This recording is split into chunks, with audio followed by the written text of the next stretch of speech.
Months of back and forth and delays and arguments. Actor Jonathan Majors will officially face trial for assault charges on November 29th following the New York judge's decision Wednesday to deny his motion to dismiss the case. Majors has strongly denied the claim and plead not guilty to 4 charges against him, which stem from his arrest back on March 25th. New York City police charged the actor with assault and aggravated harassment after an alleged domestic dispute with his then girlfriend, Grace Jabari. Jabari claimed that Major struck her about the face with an open hand, causing substantial pain and a laceration behind her ear. Major's attorney later stated that it was the actor who called police that day of the alleged assault out of concern for Jabari's mental health and claimed that Majors was the real victim in the case. He filed a counter complaint against the woman in June, claiming that she assaulted him during the March dispute. Over the course of those months, multiple other alleged abuse victims of Majors came forward with their stories and worked with the Manhattan District Attorney's Office. Majors' initial trial date was set for August 3rd. Multiple delays struck the case, pushing it to its new date. Quote, "We look forward to presenting our case at trial." The court case arose just as Majors was rising as Hollywood's major man. He earned an Emmy nominated for his breakout role in HBO's Lovecraft Country and landed a spot in Marvel's Cinematic Universe as the next major supervillain, Kang the Conqueror. Following that, he was placed in multiple series and films, including the up-and-coming Avengers, The Kang Dynasty. But Major's future in the business appears unclear now, after reports that he was dropped from other projects and by his public relations representatives.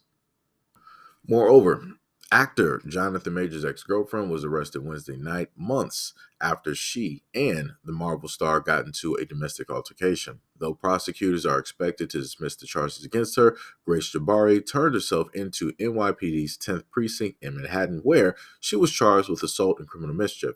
She was released after police issued her a desk appearance ticket. The charges against Jabari comes after Majors filed a cross complaint in the March 25th incident. While Jabari remained silent as she walked into a black SUV from police station, her lawyer stated that the charges against her won't be prosecuted by the Manhattan District Attorney's Office. Attorney Ross Kramer stated that prosecutors determined after an extensive review that his client was not the aggressor.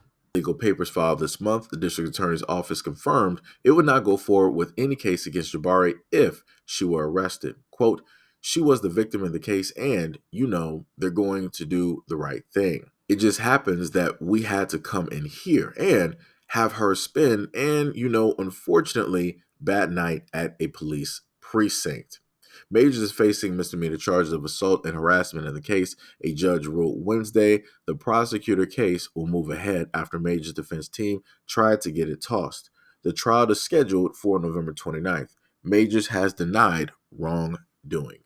So I just want people to understand that Jabari is a part of the UK. Now, when all of these trials and court dates were supposed to take place, this woman decided to leave the country. She fled directly over to the UK.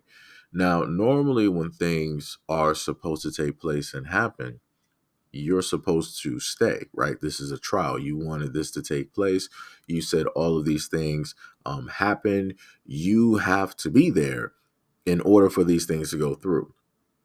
There were a lot of delays due to the effect of Jabari not being directly in the country, in America at the moment in time, it being delayed and pushed back because she decided that she wanted to fly directly over to the UK. She wanted to go right over there back home.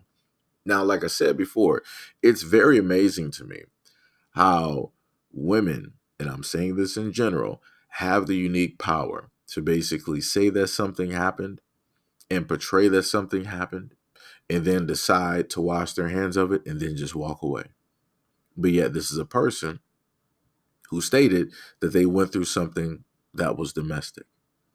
They stated that this big black man went after and assaulted me. They're stating that Jonathan Majors is this hulking big black guy and that you have Jabari, who is this very thin, timid, weak European woman who was just there. And then things just happened. Again, The portrayal and the narrative that is, in a sense, being given is completely crazy, but I get why it's being painted that way when it deals with the media. But I also want to state that the reason why this prosecution is taking place is also two reasons. Number one, black and white.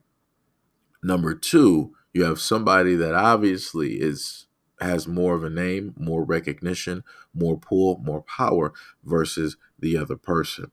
Because there are actual cases of assault that happen to women on an everyday basis, and they don't get this much publicity.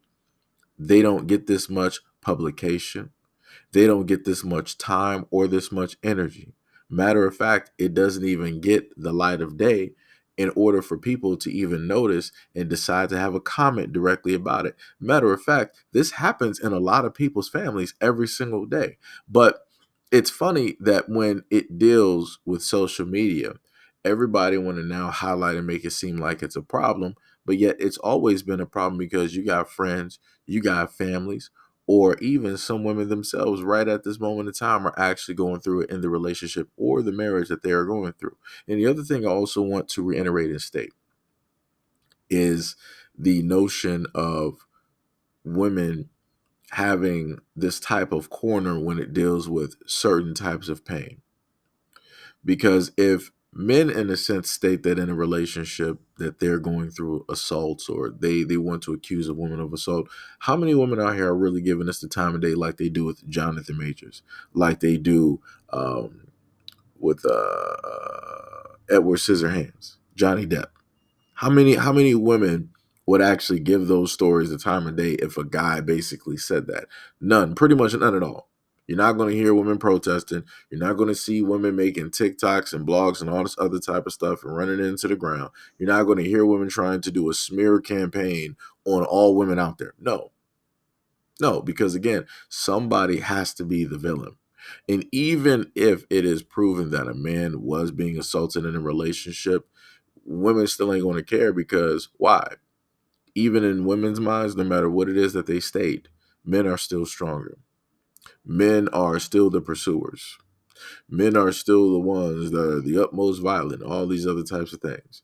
Even though you have tons of women out here who, knowing the fact that there is a double standard, will use that to their advantage in order to specifically swing on and hit men, and then turn around and say, oh, you better not do nothing. You can't sit up there and hit me because I'm a woman and you're a man. I can hit you and it don't sit up there and hurt because you can take this or that. But if you sit up there, right, they'll do all of that. Or then they'll sit up there and throw a rock and hide their hand. And then when the guy finds out who threw the rock, now they want to turn around and talk about, oh, I'm about to get my crazy brother. I'm about to get my family. I'm about to get my dad that was in prison for about 25 years for murder. Now it's all this other, like I said, it's complete madness directly out here. And again, I've never seen realistically consistent, and let me just express that again, consistent points throughout the years of a man being able to claim assault on a woman and ruining her whole life, her career, and her name, and bringing all of her stuff that she worked hard for to a halt. The only people on this planet that have that power are women. Like I said, a woman can be across the world and blame a man somewhere else. She could just put a pen, spin a world globe and just mark it with a pen and just call in and basically say that a man there assaulted and did whatnot or whatever. And guess what? They're going to put out an APB about a man that basically did this, even though this woman is clear cut in a whole different country, not even in the same province or the jurisdiction, the state, city, or town. They'll still believe the word of a random woman that a supposed random imaginary man did it over the actual facts and the evidence that this woman is lying. But like I said, that's the double standard. That's the world that we specifically live in, where some people have advantages where other people do not.